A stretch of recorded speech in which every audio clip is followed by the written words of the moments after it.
ये मेरे इलाका है, मेरी सरजमीन है, मेरा इलाका है, तुम्हारा नहीं है। चलो तो गुम हो जाओ यहाँ से। बदतमीज कहीं के शेख शनाख्ती कार्ड तुम्हें दिखाया मैंने, शनाख्ती कार्ड दिखाया तुम्हें।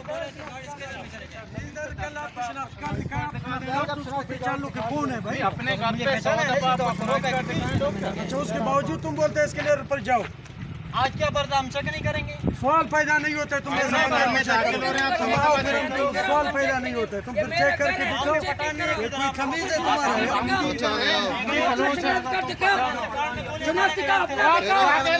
आ जाओ भाई, आ जाओ, आ जाओ।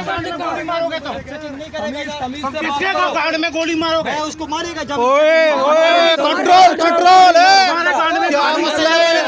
क्या मसला है तुम्हारा? शनाख्ती कार्ड नहीं दिखा है सामने आपको? शनाख्ती कार्ड नहीं दिखा है?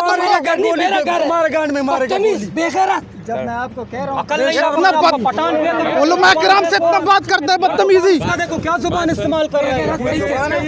तुम्हारी सरजमीन है, शर्म आना चाहिए। तुम्हारा घर है, हम इंडिया के तुम हमको गोली मारेगा। हम इंडिया के तुम अभी तो डालेंगे। क्या कहा तुमने? क्या कहा तुमने? इलाके में रखो। क्या कहा तुमने? तुम गालियां देते हो? करो चेकिंग अभी नहीं नहीं, चेकिंग करो अभी, हम करेंगे चेकिंग। नहीं गालियां देता इसका। जाओ तुम। नहीं जाऊंगा, नहीं जाएंगे, हम नहीं जाएंगे, हम नहीं तुम जाएंगे। गालियां देते हो। ये तुम्हारा जगह, ये तुम्हारी जगह है, ये मेरा मालिक है यहाँ का। तुम अपने घर चले जाओ।